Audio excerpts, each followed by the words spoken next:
Today we talk about how can you enable messages from Tandem notifications on your Tandem app. We go to figure out the solution or know how you can do that on your app.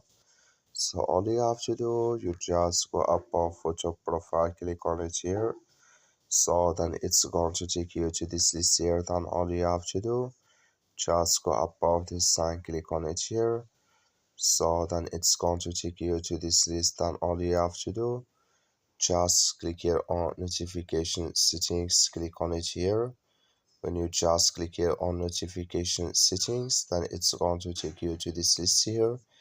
Click here on notification categories, just click on it, then come to this list here, come here to messages from Tandem, just click in this sign, then like you see this color show for us, that's mean messages from Tandem disable with us now from notifications.